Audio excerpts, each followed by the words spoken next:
À Panem 360, pour une autre entrevue, nous avons le plaisir aujourd'hui d'avoir avec nous, de recevoir et de discuter avec Chloé Dumoulin et Olivier Bergeron, qui sont respectivement pianistes et chanteurs baryton.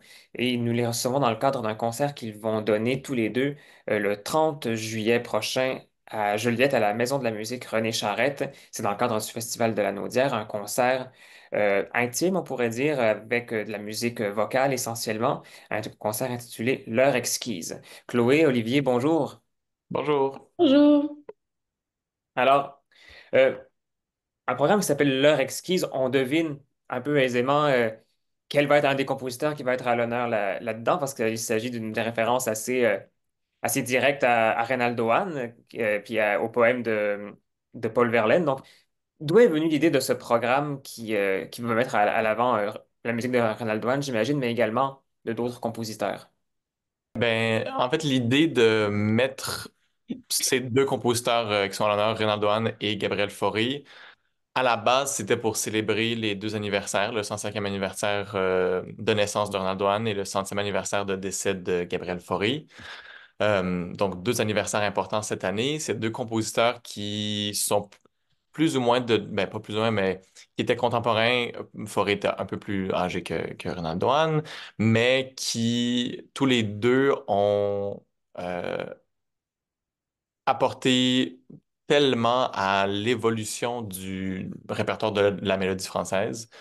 Et donc, c'est pour ça qu'on a voulu les réunir. Il y a aussi du Debussy dans le programme, mais c'était essentiellement pour leur rendre hommage qu'on a voulu créer ce programme qui s'appelle L'heure exquise. Et donc, oui, évidemment, on va interpréter les chansons grises, qui est le cycle dans lequel on retrouve cette mélodie-là. Comment qualifieriez-vous, chacun d'entre vous, la musique de Reynaldo Hahn et de Gabriel Fauré, respectivement, en fait, la musique de chacun des compositeurs qui vont être interprétés, parce que ce sont tous des compositeurs qui sont euh, associés à ce qu'on appelle la Belle Époque, donc cette période entre la fin du 19e siècle en France et le début du 20e, qui est une période de bouillonnement intellectuel, technologique et sociaux assez importante. Musicalement, comment ces langages-là, tant au niveau de la voix, mais au niveau du piano aussi, se distinguent, communiquent ensemble et se différencient? C'est de la musique très, très colorée, feutrée, parfois souple, quasi sensuelle.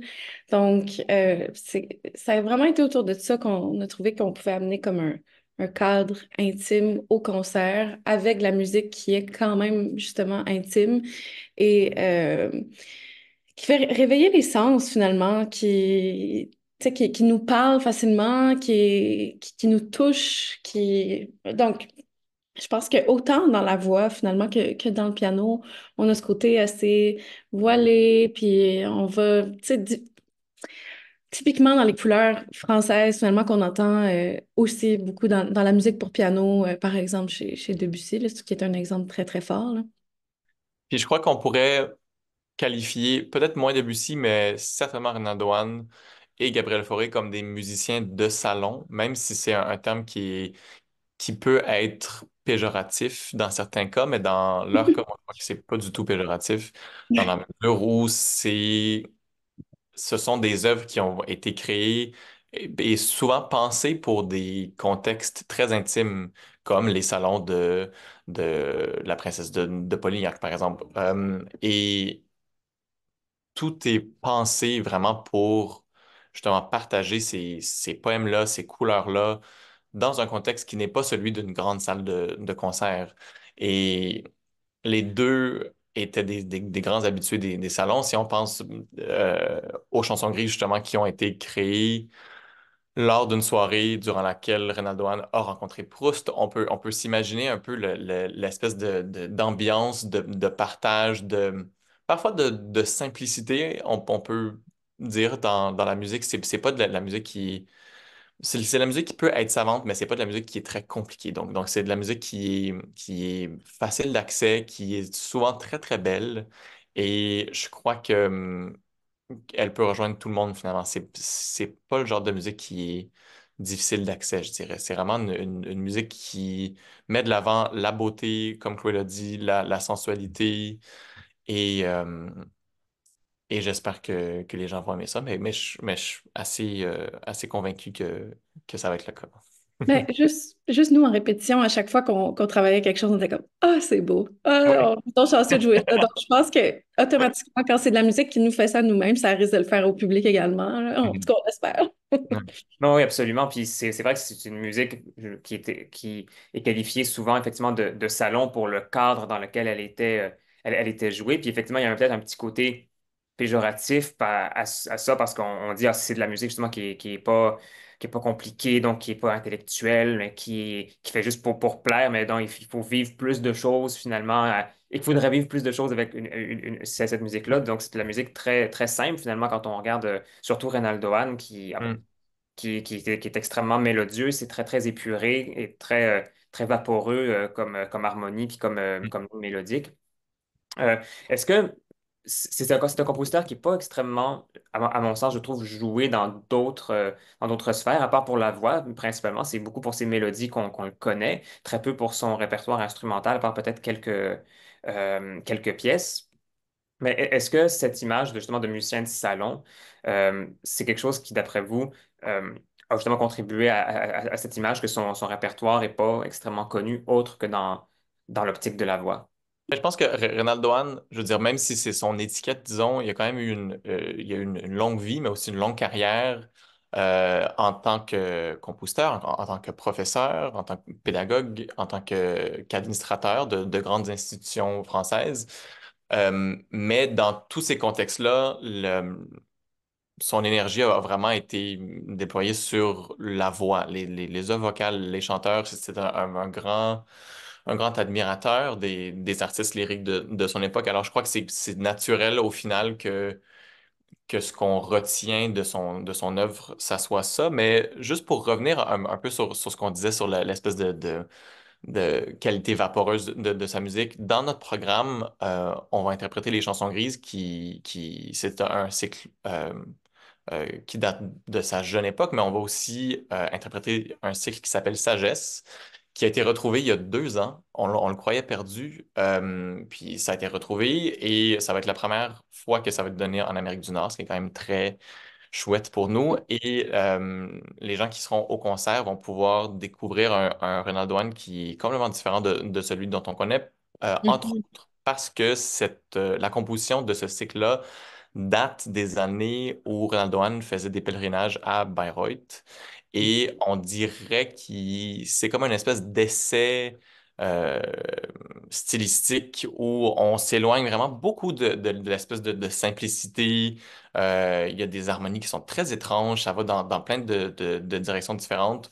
Euh, donc, je trouve ça intéressant de pouvoir avoir justement les deux côtés d'un même compositeur, même si on sait que finalement, il est retourné plus vers ce qui était naturel pour lui, c'est-à-dire des lignes très mélodieuses, de la simplicité. Je crois que pour les personnes qui le connaissent ou qui le connaissent moins, d'avoir ces deux côtés de lui, ça va être très intéressant, comme c'est très intéressant pour nous d'aborder ces œuvres-là en répétant, justement, on arrive et on est comme, oh mon Dieu, ça sonne, ça peut sonner comme du parc, comme je sais pas, ben, un peu L'euphorie, là, du du forêt l'euphorie. tardif. Oui, c'est ça, Ouais. ça va dans plein de directions différentes. Mais je Mhm. crois que, effectivement, c'est normal qu'on pense à Reynaldo Hahn comme un compositeur pour la voix tout d'abord, parce que c'est vraiment ce qui l'a intéressé tout au long de sa vie. C'est effectivement là-dessus qu'il s'est distingué, mais c'est super intéressant c'était parce que bon, c'est un cycle effectivement que je connaissais pas, genre, dans le domaine, donc ça doit être une belle découverte aussi, j'imagine, pour vous aussi, pour vous, Olivier, puis pour Chloé aussi, de le découvrir, de se le mettre dans les doigts. Comment ça s'est passé, les répétitions de ces poèmes-là, qui sont des poèmes de qui, de quoi Ben, en fait, ce sont des poèmes de Paul Verlaine aussi. aussi? OK. Mais ce qui est intéressant, en tout cas, moi je trouve ça intéressant, peut-être que les gens, ça ne les intéresse pas, mais Sagesse a été écrit durant l'incarcération de Paul Verlaine à Bruxelles, après qu'il ait tiré sur Rimbaud après une dispute. Mais la raison pour laquelle il était incarcéré, c'est pas parce qu'il a tiré sur Rimbaud, c'est parce que quand il s'est fait arrêter, on a retrouvé dans son portefeuille des poèmes homosexuels. Et Hmm. donc, il a été incarcéré pour indécence. Bon. Puis, ou atteinte à la moralité, je sais plus trop, une fois en prison, il a comme renoué avec sa foi chrétienne, puis le recueil de sagesse porte sur sa foi, puis sur ses erreurs, puis sur ses espoirs. Donc, c'est vraiment, on est complètement ailleurs, là. C'est pas comme les mêmes poèmes que dans les chansons grises, là. Euh, et moi, j'ai découvert ça parce qu'en fait, je les ai enregistrés pour une nouvelle intégrale Ronaldo One l'année dernière. Et c'est pour ça que j'ai eu envie de les faire avec Chloé dans le cadre de ce programme-là. Euh, donc, moi, ça fait un petit bout que je vis avec, mais Chloé et moi, on les travaille depuis quelques semaines. Puis je sais pas comment toi, tu as vécu ça, Chloé, de découvrir cette nouvelle facette de Ronaldo One. Ben, c'est sûr que c'était très différent, mais ça demeure de la musique quand même simple. Tu sais, si je pense qu'il y a un fil conducteur, c'est pas super complexe, puis c'est assez épuré. Puis justement, on sent le côté religieux, sage, spirituel, un peu carré, mais en même temps avec comme quelque chose en dessous qu'on sent qui est un peu inconfortable et qui est un peu étrange finalement. Puis non, c'est de la musique que je trouve faut plus chercher dedans pour lui donner toute sa beauté puis toutes ses couleurs. Mais j'aime beaucoup travailler des œuvres qui sont nouvelles et qu'on n'a pas d'enregistrement. Puis justement, je pense que ça nous libère à quelque part. On peut vraiment interpréter les choses comme on veut. D'ailleurs, l'édition qu'on a, je veux dire, c'est assez c'est fait par quelqu'un, on le sent, tu sais, je veux dire, il y a beaucoup de liberté qu'on peut interpréter là-dedans, dans le texte, puis tout ça. Donc, c'est une approche qui est très rafraîchissante pour ça. Euh, non, c'était quand même assez simple et assez touchant, finalement, toucher à ça. Puis la dernière, particulièrement, moi, je la trouve très bien construite, très bien écrite, assez poignante, puis il y a des atmosphères très, très spéciales. Donc, non, c'est de la musique, finalement, qui me parle beaucoup également.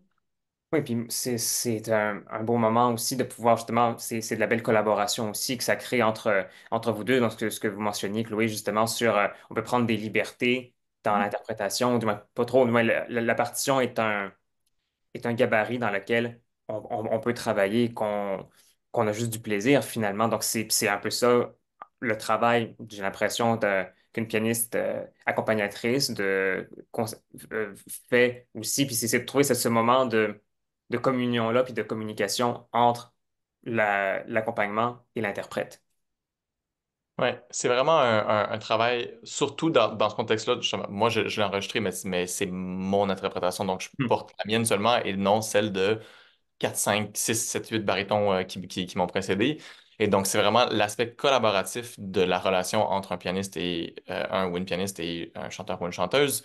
C'est vraiment d'apporter ce qu'on voit, nous, sur le papier, ce qu'on porte à l'intérieur de nous, mais pas ce qui vit dans notre imaginaire auditif là, de ce qu'on a entendu de Gérard Souzé ou de peu importe qui. C'est vraiment, on apporte ce que nous, on pense puis on trouve soit des compromis, soit des ententes, soit c'est vraiment la rencontre de nos deux expériences en tant que musiciens pour mettre au monde une interprétation qui est, j'allais dire vierge, pas vierge nécessairement, mais qui est assez pure parce qu'on a aucun fantôme qui nous Mhm. habite là, quand on arrive en salle de répétition ou même sur scène en se disant, ah, mais les gens ils sont habitués d'entendre tel tempo, ou telle nuance ou telle atmosphère. Non, là, Ouais, vraiment, ouais. il y a personne, à moins qu'il y ait quelqu'un qui ait été là durant la création à Paris il y a 2 ans, là, je pense pas, mais je pense qu'il y a personne dans la salle mardi prochain qui va avoir entendu ces mélodies-là. Donc, moi, je trouve ça quand même exceptionnel de pouvoir faire découvrir des mélodies qui sont pas des mélodies contemporaines, qui sont des mélodies qui datent d'il y a 130 ans presque, Ouais. mais qui n'ont jamais été entendues. C'est quand même très, très spécial pour nous. C'est rare que ça arrive, en fait.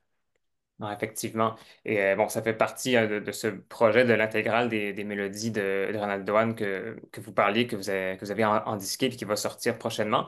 Vous avez chacun aussi des débuts de carrière qui sont assez, assez resplendissant puis assez bien commencé. Bon, vous, Olivier, vous performez en France depuis plusieurs années. Chloé, vous avez une carrière également de pianiste concertiste, soliste, également qui a fait beaucoup de musique de chambre et d'accompagnement. Donc, qu'est-ce qui vous attend chacun dans vos projets prochainement après la Naudière? OK, je vais y aller. Depuis septembre dernier, j'habite à Londres, donc je retourne à Londres, mais d'ici là, de- pour la, f- pour la fin de l'été, le début de l'automne, j'ai quelques récitals à Montréal. Je retourne à Londres, je fais un concours international en Italie. Après ça, je reviens au Québec pour quelques concerts. Après ça, retour à Londres pour d'autres concerts. Beaucoup de voyagements comme ça. Puis je vais avoir mon premier enregistrement de disque en janvier. Donc, c'est une année assez diversifiée. Puis je veux toujours, c'est ça, conserver cette balance entre le solo, la musique de chambre, le travail de collaboration avec des instrumentistes, chanteurs. Moi, je trouve que ça m'enrichit beaucoup, puis je suis très, très reconnaissante de pouvoir, c'est ça, avoir une carrière variée. Je crois que Chloé et moi, on se rejoint sur ce point-là de vouloir faire plein de choses différentes et de pas nécessairement se concentrer sur une seule chose, dans la mesure où les prochains mois se divisent vraiment entre et l'opéra et le récital. Moi, je partage mon temps entre Paris et Montréal, un peu comme Chloé entre Londres et Montréal. Puis, donc cet automne, ben, en fait, cet automne, je vais avoir la sortie de mon premier album avec Olivier Godin, dont j'ai très hâte, qui s'intitule Nuit Blanche. Puis j'ai un récital au Wigmore Hall, à la Saint-Courtois à Paris. Je fais une tournée avec les Jeunesses musicales de la production qu'on est en train de monter au Festival de Période Québec. Je vais donner un show de Meulerine avec Michael McMahon dans la série de la Chapelle historique du Mont-Pasteur, mais au Centre canadien d'architecture. Puis il y a la reprise aussi d'un Combattimento di Tancredi e Clorinda avec Fabio Biondi à Venise. Donc c'est vraiment entre plein de répertoires, de sphères différentes. Puis je crois que c'est très bien comme ça parce que ça permet de rester éveillé, de rester toujours à l'extérieur de notre zone de confort. Puis c'est très bien comme ça. Effectivement, des beaux projets qui vous font voyager. Mais pour l'heure, vous serez tous les deux le 30 juillet prochain à Joliette, à la Maison de la musique René Charrette pour un concert avec la musique de Ronald Doane, Gabriel Fauré, Claude Debussy, entre autres. Un concert qui va s'appeler L'heure exquise. C'est dans le cadre du Festival de la Naudière. Chloé Dumoulin, Olivier Bergeron, merci beaucoup d'avoir pris le temps de nous parler. Merci. Merci, merci infiniment.